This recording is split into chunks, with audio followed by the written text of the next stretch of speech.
Hello and welcome to the Spindle. My name is Sophie Alport and I'll be your host for today's session. Thank you so much for joining us. I'm really excited to share this one. So, now that our Australian milliners have had a little time to recover from the busy Melbourne Cup season, I recently caught up with Angela Menz from On Track on Trend to chat about spring racing fashion. Welcome, Angela. It's so great to have you here to chat with us today. How has life settled down after the Melbourne Cup, where we saw you last, a vision of colour in full bloom? I think I'm just still slowly coming up for air. So, it's always that post-carnival come down that you kind of think, why do I do this to myself? And then the new year kicks in and then you start getting ideas and you start thinking of all the things you want to do. So, yeah, that's where I'm at now. Sort of just coming out on the other side. Absolutely. I can concur completely with all that colour and movement and excitement and catching up with people and being so busy in the lead up. It really is a bit of a come down and we're all a little bit slow to start the new year. So thank you so much for joining us. It's amazing to have you here today. And I'm so excited. The first question I would love to ask you before we dive deep into all things spring racing, 2025 trends, and what you see for 2026 is, what are you currently working on? Well, firstly, thank you so much for having me. I'm very, very happy to be part of this. But currently working on at the moment, I'm a little bit all over the shop. So I decided I was going to go to Royal Ascot again in June, which isn't actually like it is a long way away, but it's really not. And I want to do the 5 days. I've done the 5 days before. And unlike Spring Carnival here in Melbourne, where you have days of rest in between, Royal Ascot is really just bang, bang, bang. You don't have time. Oh my good. Between, anything, it's kind of you get home, kick your shoes off, you take your hat off, and it feels like you're going bed and then getting straight into the next race day. So that's kind of the first big thing that's sort of happening. Then I actually work in fashion, so I work in footwear. So I've just finished off my summer range, like the next summer. So I'll start thinking about winter very soon. And also I've got some other little projects making things as well. So busy. So exciting and so awesome to see your creativity in all its reaches. And I'm so excited for you going to Royal Ascot. I know we have a lot of UK students, and I'm sure they'll all be on the lookout for your fabulous and frivolous outfits. But we know you are so famous for Angela, and we've got a little preview with your headpiece that you're wearing today. The Melbourne Cup Carnival, as always, was a feast of colour, creativity, and fabulous fashion. Can you tell us any common themes or styles you noticed in particular popping up across the major race days? I think it was really interesting because I think there are a couple of things that really stood out to me. And then when I really sat back and looked through my photos, there were a couple of other common themes that I could see pulling through, which I think is definitely ties into Royal Ascot and that quite traditional English style millinery. So I think the number one, the biggest thing that I saw was pillbox hats. So there was just pillbox, pillbox, pillbox, and those hats.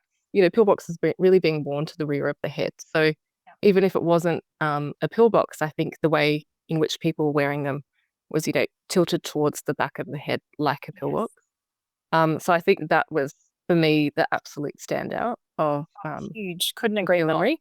Yeah, and I think it's probably only just getting warmed up as well. I think we saw a lot of sculptural and statement sort of headpieces, so things that sort of came around the head, or it was different to the fascinators and perches and things that we've seen so much of. It was, I don't know, sort of making the head part of it. Like I said, traditional millinery. So there was a lot of very traditional millinery, I think, which to me looks very sort of English in its sort of look. And those very classic shapes, which I haven't really seen as much in Melbourne, particularly over the past few years. So it was really nice to see some of that very traditional millinery coming back. And then also one thing that I think really stood out to me was very clean lines. So maybe in previous years, things had been a bit more tizzy or fussy, or however you want to put it. I think things this time around, overall, they felt quite a lean towards very clean lines. So yeah, that was kind of the standout things. But but honestly, there was so much. I think I could talk and talk and talk all the different things that I saw. Yeah. And I went to the major race days here in Melbourne. So I went to Caulfield, I went to Moonee Valley, and I did obviously Flemington, um, and a couple of other country race days and luncheons and things in between. So yeah, I had a really good look at what was happening in terms of the millinery and the fashion and things. I saw the exact same thing. And while there was always the tizzy, frivolous, wild pieces, they were definitely leaning to more traditional styles with the pillbox and the clean silhouettes, like you said. So you've got a few photos for us of the standout trends that you've just noted. Would you like to walk us through them and show us just so you can kind of show people exactly what you're talking about? Yeah, absolutely. So we'll start with the clean lines. Like to me, this, it has the bows, it has those details on it, but overall it's Yeah. quite a clean silhouette. So I think that's quite different to what I've seen in previous years. So I'll just kind of flick through some of the things that I saw. Like this, it's really just that beautiful swoop. It's quite a traditional shape, but it is just that really clean lines. There's no fuss and no frizz kind of on it. It's just all about that beautiful swoop of the brim. This, again, like just that very clean, coolie shape, and then just that little detailing on the top. Yeah. This very classic, very clean, obviously worn back with a suit. Same here. It's got the detailing with the chains, but it is just a very clean shape. And so I think, I've got the clothing and the millinery in these pictures here. I think particularly with these clean lines, it allowed people to have more fun with the clothing and then have that clean millinery on top. So just changing the balance, I think, from what we sometimes see. So I put this one in because I think the shape and the silhouette is very clean. It does have that detailing on it, but overall, there's nothing sort of tizzy about it. It is very, very clean in its shape. And this, just a very striking, strong silhouette. So there's no embellishment. There's nothing else sitting on top of that. It is just that clean. I keep saying the word clean, but yeah, really just clean, sharp silhouette. I couldn't agree more. And I noticed that a lot of the ones that you picked out were in the top selection of the judges' picks as well. So clearly, not only were they nailing the trend and what you noticed, but the judges were also really loving that. But yeah, so I know that the photos that I'm showing are from the Fashions on the Field stage, which I think really presents the most extreme example of the trends. But certainly these are things that I saw all over the course. So yeah, maybe in slightly smaller versions or more sort of watered down or toned down. But, it wasn't just the Fashions on the Field stage. This really was sort of across the board that I noticed these things. So this is the pillbox. So I've actually started with a photo of myself because I really love this whole, pillbox on the back of the head styling because I think it's really easy to wear. So that was my dip into the I guess current trend. These are a few different takes that I saw on the stage. So some were quite more fussy and more detailed and more embellished, but they still, you could see that little bit of hair at the front on everyone in different sizes. So from quite small to this one that you can see here is quite, like it's quite a large piece, but it is still that, it's sitting on the back of the head. More classic here, I think, all the kind of retro styling as well with this pillbox here. And then this done in, I think, like a braid, which looks beautiful. We've got this pillbox trend, but there's so many different ways that people were tackling it and so many ways that people were wearing it, which is really great to see. Now here's like the pillbox, but then putting the veiling on it, which is really beautiful, and the really beautiful detailing as well on it. It's actually one of mine. Oh, really? I didn't even know that. So Yeah. Well, and here, so again, a different take on the pillbox and matching the outfit and really concentrating on the fabric as a standout. yeah, gorgeous. And with all of the trends, I think the pillbox was probably the one that I saw the most. And also, walking through the birdcage and with the celebrities and things, it's one that I certainly noticed being picked up. And I think a big part of the appeal is just how easy it is to wear. I know that's why I like to wear that sort of look myself. And also, you don't have to contend with the weather. So you don't have to worry so much about big gusts of wind taking your hat off because it's, it's nestled right on there. So Moisture damaging stroke, because we all know Melbourne is notorious for its weather changes. yeah, yes. Especially if you're not living locally. A lot of people travel for Melbourne Cup from all over the world and all over Australia, and traveling with big hats is quite challenging. Were there any other photos that you wanted to share, Angela? So here I really pulled out some more traditional shapes in millinery. And I think the ones that I've sort of pulled out here, I could definitely imagine at Royal Ascot. And Absolutely. and what stood out to me was this isn't something that I've seen so much in Melbourne. It's not something that I've seen so much worn in Australia. In more recent times, I think we've had a long period of wearing headbands and smaller headpieces and those types of things and bows in their hair. So to me, it was quite noticeable that move to that bigger traditional millinery and those really sort of classic shapes. So just some of the different things that I saw. And again, I think it was really great to see just the different takes on that and how people, played with that sort of idea of traditional millinery.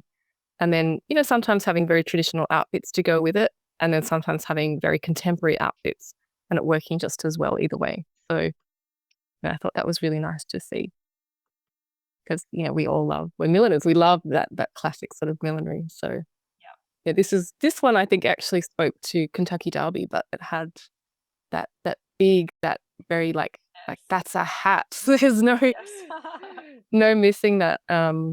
This very classic kind of shape here with the, I guess, Dior style brims. I find a lot of in particular, in my millinery experience, my country customers lean a lot more into the traditional lady, because they generally have competitions directed at that. But I find with Flemington, people are usually kind of trying to push the envelope or follow a particular trend or get the judge's eye with something a little bit crazy. But this year, absolutely, I couldn't agree more. There was lots of really classic silhouettes in the dresses as well as the millinery. Well, I think it's interesting, I love fashion as well. So I'm always thinking how the fashion and the millinery and how they work together. And I think we've had a lot of quite classic silhouettes come back in, more pared back styling. So I think it did make sense that it was time for that traditional classic millinery to sort of make a comeback, which is great to see. Look, and I just realized we've got a classic silhouette here. We've got some pillbox and now we've got some sculptural. We've planned this well today, haven't we? It was so perfectly aligned. This where it's sort of going around the head. So, it had a lot of things just sitting on top of the head, but these sorts of headpieces were really, going around the head. These hats were like just transformative. Like they became part of the person. Absolutely. Yeah. Yeah. And sort of moving in from the outfit. This is a purchase style piece, but I did like the way that it had that trimming that just sort of moved around it in that sculptural form. This, like the sculptural little twirls around the face and this, a big swirl that, paired really well with the dress. Yeah, so I thought those sculptural sort of looks were a bit of a move on from some of the smaller headbands and headpieces. It was kind of, making a real statement with headpiece as the next, I guess, the move on from that. There were definitely some big statement pieces. And I always wonder to myself, how did that get delivered or how did that get transported? I can't help but think that when I see those ones. But they definitely are eye-catching. And I know a lot of photographers and things, you all often see those them gravitating towards those kind of pieces because they are the big statement makers. I think I'm pretty open-minded to things. So even if sometimes I see things and I think that's not for me, but then I'll see it on someone else and I'll think like that looks so amazing or I wouldn't have thought of that. So yeah, I don't think there was anything that kind of stood out to me that I kind of went, oh, no, I don't like that. Because I think when you see somebody that's really comfortable in their millinery and their hat, whether it's to your taste or not, like there is something quite cool about seeing somebody styled up and rocking their look and rocking a vibe. So couldn't agree more. And I've obviously been following you for many, many years. You always push the fashion envelope. So I know that you're all about embracing personal style and exploring different things. So, millinery is about self-expression and it's just great to see how much creativity there is out there. Can finally we take a moment to talk about your amazing Millinery Award entry? It was absolutely fabulous. And it really was a joyous work of art to behold in person. I got to see it in person. If you can tell us a little about the inspo behind it and what the process was like to get the final piece together. So this was my entry. I have done the Millinery Award quite a few times in the past, and this was the first time that I actually done it for a few years. In large part because my friend Lisa Tan, who's a milliner in London, she just bullied me and she said she wouldn't talk to me if I didn't enter. Um, so yeah, so she was a big push to getting a Millinery Award done. But really the inspiration behind this was, I think probably a couple of years ago, I made a small bunch of flowers and that I wore around my head, and it went with a dress that I'd made that had some flowers on it as well. So it was sort of building on this much smaller idea that I'd done and then just really exaggerating it. And for me, I didn't want to just remake the same thing that I'd done before. So I really wanted to just, I guess, push myself to do something new and to learn some new skills and play around with some ideas that had been floating around in my head that I hadn't really explored properly. For this, I had seen like kids making pipe cleaner flowers. So that's the start. So all of the flowers in this are made from pipe cleaners. So I sat down watching like tutorials on TikTok and YouTube just to kind of get my head around how that sort of worked. And then assembled my bunch of flowers. And then the sort of cellophane wrapping, because I didn't want to put cellophane on it. I needed something kind of stiff, and I wasn't sure what to do. So I had some silk organza that I had left over from another project. And when I tried to put it on, it kind of just looked a bit too floppy. So I was thinking maybe I'll starch it, or, maybe I'll do this, or maybe I'll wire it. And I happened to be at Spotlight with my husband, and I was looking to buy some more glue, and they had a product there called Stiffy. And my husband just picked it up and said, "How funny is this name?" Because it's kind of funny. Yep. And sometimes a bit childish. Of course, yes. And I was like, actually, I'm going to buy that. I'm going to take that home. And so, yeah, so I tested it and it was perfect. And so it gave my silk organza, it kept it looking quite like see-through, but Yeah, it had this almost plastic kind of quality to it, which was really, really great. So yeah, and then I was just thinking, like, when you present a bunch of flowers, it was just a bit tricky to get the balance on my head and make it sit right. And and then of course I had to have a big bow, because I was thinking when you go to the florist and they put those big gorgeous curly bows on it. So I did that in some silk that I had. So yeah, that's kind of how it all sort of came together. Started off from an idea that I tried a couple of years ago and hadn't really done anything with it. And then I kind of learnt some new skills on the way. So to make the flowers, it was all pipe cleaners, and I sat there with a hair straightener and tinted bits and pieces with eyeshadow as well. So if you can see, some of the centers are a bit colored. That was just, I had this really bright, gaudy eyeshadow palette that I had sitting there forever, and so that came out of the drawer, and yeah, went on to my Millinery Award. I absolutely love that. And I love just everyone's process is so different and what triggers the thought process. And there we go. You're next to the pails of flowers, like a flower market, in your incredible yellow dress that I think I recall you saying you made yourself. So I made the dress, and although my millinery didn't sort of have traditional millinery materials in it, my dress was actually made from straw cloth. So I kind of pulled the millinery into the outfit, because for me, I always think about how the millinery goes back with the outfit. So, and actually my clutch as well. I did the clutch in the same sort of technique. And the very first sort of test piece that I did with the silk organza actually was the piece that I used for my clutch at the 11th hour, as it always is for milliners. Couldn't relate to anything more. Amazing, Angela. I absolutely love, and I love that the picture you're showing us of your full outfit is right in front of all the bunches of flowers. And yeah, just a fabulous work of art and just pure sunshine. So thank you so much for sharing the process and a little bit of behind the scenes behind that. We all know that millinery is a predominantly solo endeavor. I have to ask, did your pet millinery mascot help or hinder with the process at all? Look, she always helps. So I have a 3-year-old cavoodle. Um, I will say mostly help. She likes to come and supervise me. I like to think she's just keeping me in check and making sure I'm working. Although if I do see a stray feather here and there, she likes to wrap her teeth around it. So I've kind of got to be a bit careful. Keeps your millinery space a little tidier when you've got Yeah. you're a boss around, doesn't it? Yes. I'll show you my baby. So this is Daisy. This is sitting in a pile of swatches right in the middle, Perfect. assisting or supervising. Gorgeous. She needs a few little daisy pipe cleaners behind her ears, I think. What a gorgeous doggy. She's found the sunny spot in your studio like they always do. Little sun seekers they are. Well, thank you so much for coming, Angela, today to be our guest. I absolutely loved hearing all about it, and I could have chatted with you for hours. Where can people follow your millinery and spring racing adventures, Angela? So best place to find me is on Instagram or on Facebook. So at On Track On Trend. So if you're at On Track On Trend, that's where you'll find me.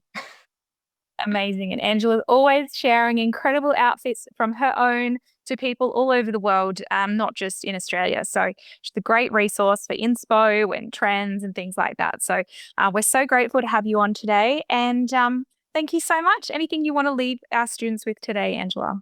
Oh, I don't know. I think just enjoy yourself. Enjoy making, enjoy creating, and yeah, just get into it.